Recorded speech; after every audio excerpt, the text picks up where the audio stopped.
Hello बच्चों, हमने पिछली कक्षा में पढ़ा था अभिमन्यु, इसका फर्स्ट पार्ट। आइए हम इसका दूसरा भाग पढ़ते हैं।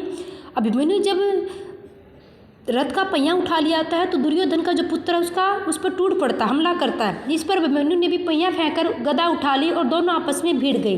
दोनों में घोर युद्ध छिड़ गया। एक दूसरे पर गदा का भीषण वार करते हुए दोनों ही राजकुमार आहत होकर गिर पड़े। आहत मीन्स घायल होकर। दोनों ही हड़बड़ाहट में उठने लगे। दुशासन का पुत्र जरा पहले उठ खड़ा हुआ। दुशासन के पुत्र ने हमला किया था ना। अभिमन्यु अभी उठ ही रहा था कि दुशासन के पुत्र ने उसके सिर पर जोर से गदा प्रहार किया। प्रहार में से उस पर चोट की, वार किया। यो भी अभिमन्यु अपने कईयों से अकेला लड़ता हुआ घायल हो ही चुका था, थककर चूर हो गया था। गदा की मार पड़ते उसके प्राण पखेरु उड़ गए, यानी कि मृत्यु को प्राप्त हो गया। तीरगतों का संहार करने के बाद युद्ध समाप्त करके अर्जुन और श्री कृष्ण अपने शिविर को लौट रहे थे। अर्जुन श्री कृष्ण से बोला, जनार्दन मेरा मन घबराया हुआ है, मैं भ्रांत सा हो रहा हूँ। सब भाई कुशल से तो है होंगे। आज मैंने अपने भाइयों के साथ हंसता हुआ मेरा स्वागत करने क्यों नहीं दौड़ आया। ऐसी बातें सुनकर दोनों शिविर के अंदर चले गए। किसी ने कुछ न कहने पर भी अर्जुन परिस्थिति देखकर अपने आप ही सब बातें ताड़ गए, जान गए।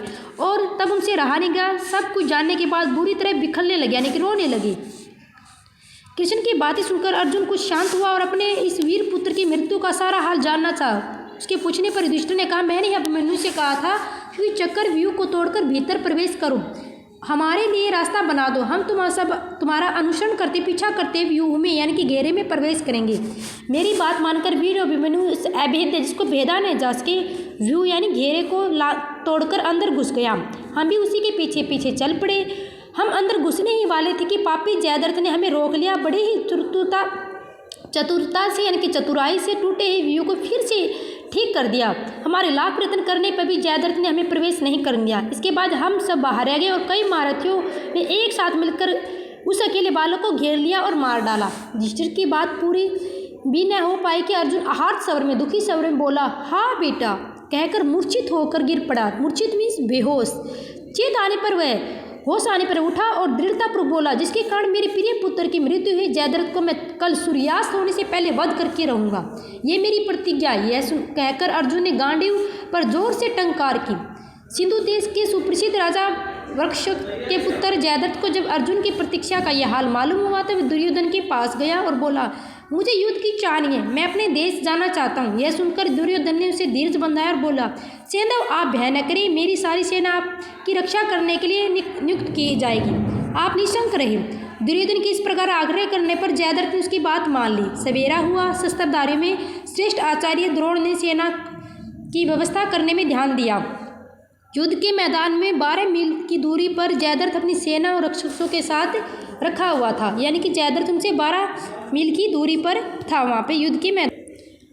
बच्चों नेक्स्ट है उसकी रक्षा के लिए भूवि सर्वा, कर्ण, अश्वत्थामा, शल्य, वृषसेन, महारथी सेनाओं के साथ सुसज्जित होकर तैयार खड़े थे। अर्जुन पहले भोजों की सेना पर टूट पड़ा।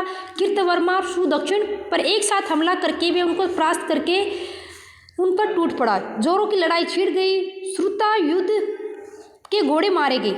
इस पर उसने गदा उठाकर श्री कृष्ण पर प्रहार किया, परंतु निशस्त्र और युद्ध में शरीक न होने वाले, यानी कि शामिल न होने वाले श्री कृष्ण पर फेंककर मारी गई गदा श्रुता युद्ध को ही जा लगी और वह युद्ध में मृत होकर गिर पड़ा। इस पर काम भोजराज सुदक्षिण ने अर्जुन पर जोरों से हमला कर दिया, किंतु अर्जुन ने उस पर बाणों की ऐसी वर्षा की कि उसका रथ चूर चूर हो गया, उसके कवच के टुकड़े टुकड़े हो गए। छाती पर बाण लगने से काम भोजराज हाथ फैलाता हुआ धमाड़ से गिर पड़ा। इस प्रकार अपने गांडीव हाथ में हुए असंख्य वीरों को काम तमाम करता हुआ अर्जुन आगे बढ़ता गया।